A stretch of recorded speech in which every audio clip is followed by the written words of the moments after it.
सभी बड़ों को प्रणाम और सभी छोटों को बहुत सारा प्यार। शेख चिल्ली की कहानी को कंटिन्यू रखते हैं। उसका दूसरा शीर्षक है दूसरी कहानी। जी हाँ, आज शीर्षक है दूसरी कहानी। अपनी नासमझी की वजह से शेख चिल्ली कई सारी नौकरियों से हाथ धो बैठा था। कुछ समय बाद शेख चिल्ली को अपने पास की ही एक दुकान में काम मिल गया। उसे रोज दुकानदार कुछ सामान दूसरी जगह पर पहुंचाने को कहता था। इस तरह एक दिन दुकानदार ने शेख को एक नमक की बोरी देकर किसी अन्य गांव पहुंचाने के लिए कहा। शेख भी खुशी खुशी अपने सिर पर बोरी लादकर आगे की ओर बढ़ने लगा।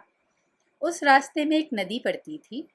उसे पार करते समय अचानक नमक की बोरी नदी में गिर गई। किसी तरह से शेख ने नदी से बोरी को निकाला और फिर से सिर पर लाद लिया। पानी में बोरी के गिरने की वजह से काफी नमक पिघल गया, इसलिए शेख को बोरी हल्की लगने लगी। भार कम होने की वजह से शेख तेजी से वहां पहुंच गया जहां उसे जाना था। नमक की बोरी को उस जगह पर छोड़कर शेख वापस दुकान पर लौटने लगा। इधर शेख ने जिस जगह बोरी पहुंचाई थी वहां से दुकानदार तक यह संदेश पहुंच गया कि बोरी हल्की थी।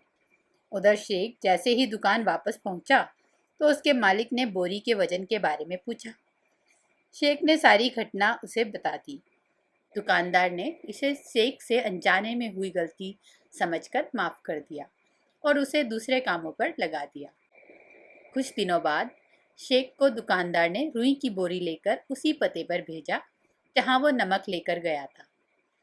शेख ने तुरंत रुई की बोरी उठाई और आगे को बढ़ने लगा। रुई की बोरी थी तो हल्की, लेकिन शेख के दिमाग में नमक की बोरी के हल्के होने वाली बात घूम रही थी। यही सोचते हुए शेख चिल्ली उस नदी के पास पहुंच गया जहां नमक की बोरी गिरी थी। शेख के मन में हुआ कि नमक की बोरी यहाँ गिरने से हल्की हो गई थी, तो क्यों ना इस नदी में इस रुई की बोरी को भी गिरा दिया जाए।